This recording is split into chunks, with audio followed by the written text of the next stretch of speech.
Call it. Vertical update 2. Interview 8. Take 1.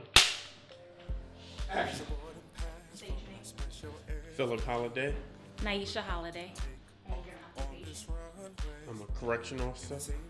Director of Training and Entrepreneur. And how did you get married? Was it a shotgun? Just as a piece? Did you elope? No. It was a full wedding, Full wedding. at the church. No. No, not at the church. I'm sorry. It wasn't at the church. It No, was at a catering hall. right. Did you have any objections to your marriage? No. No, both of our there were no objections to our marriage. Both of our families were pretty excited. Yeah. What makes your marriage unique? I think I believe I'm strong where she's weak and she's strong where I'm weak. We kind of coincide each other's weaknesses. We support each other, We're the strength where we're both weak. Yeah. Okay. I think it's because we've been through so much and we've overcome odds. We're, high school sweethearts and we made it. That's against the odds. We had a baby outside of marriage when we were kids and we still made it, and we've been through a lot. We can talk about anything. We can say pretty much anything to each other. Yeah. So I think it makes us unique in that way. Okay, so when you talk about your strengths and your weaknesses, what are her strengths? What is his strengths, and vice versa with the weaknesses? She's very detail oriented. I'm not at all. She pays attention to the details. I just want to get the end result. I usually get the vision, and she has the ability to kind of work the vision and make it come to pass. And Phillip is incredibly loyal and committed. He grew up around loyal and committed people. I did not have that loyalty or that commitment. I had the gift of goodbye.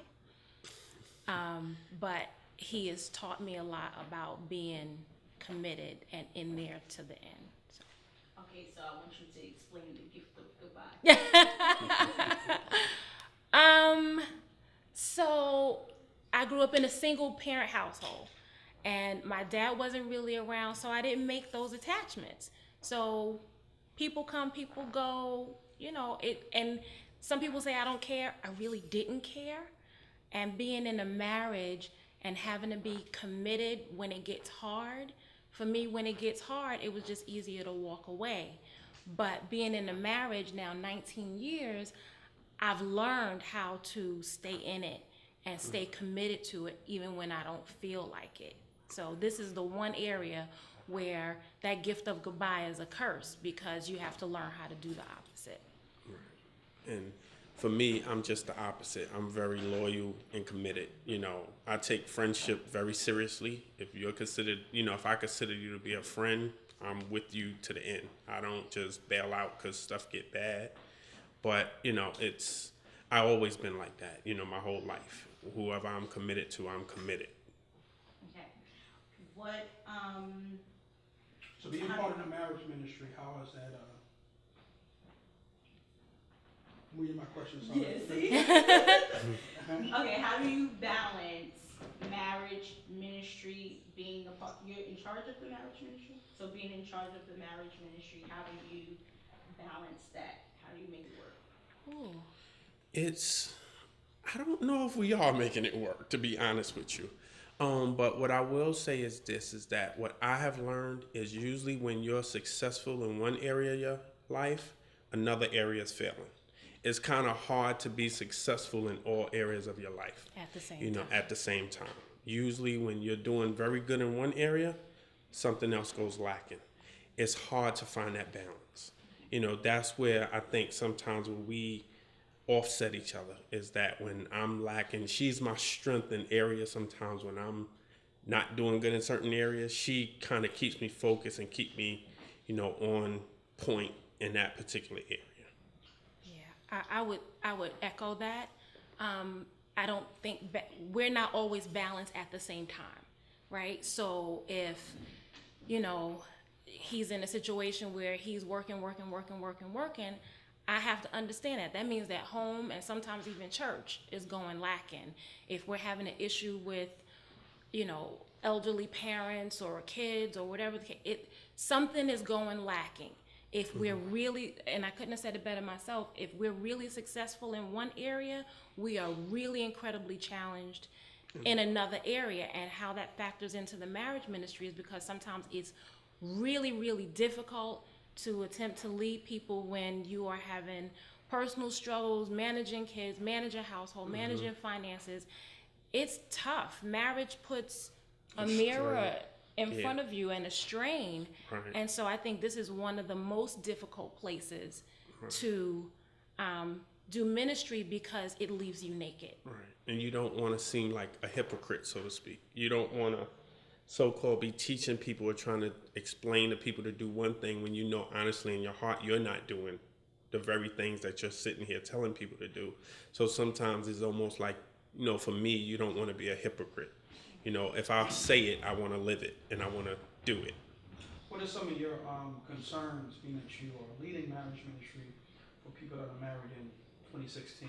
What are some of your concerns that, I know for me, that sometimes I feel like people, after a while, ain't going to want to be married no more, just completely. Yeah. So what are some of your concerns? What are some of your concerns and maybe some of your solutions that you can, or advice that you can give to people, but mainly your concerns that goes in your conversations of marriage with your couples, with people.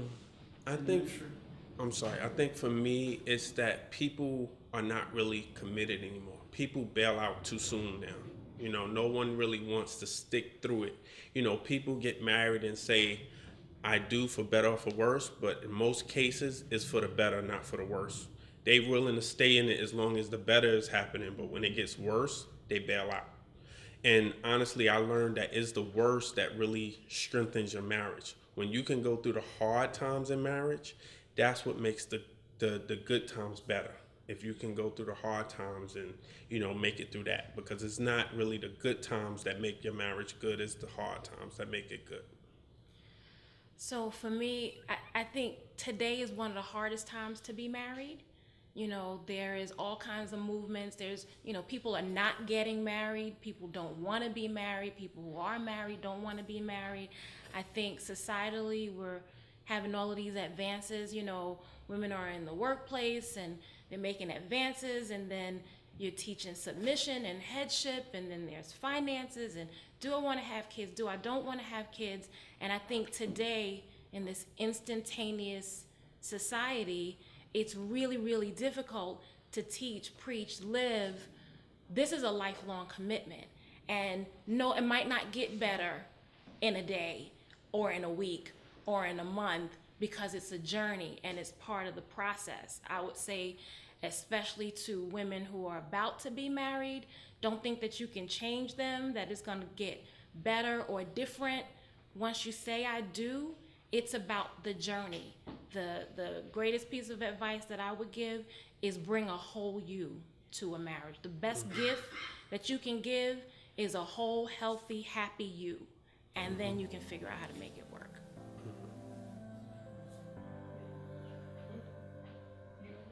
Oh, you said you're an entrepreneur. What is your business? So I am the owner of Holiday Suites, and I am also a coach. Yes. Holiday Suites is, I have a baking business, so I bake all kinds of desserts for events, for birthdays, weddings.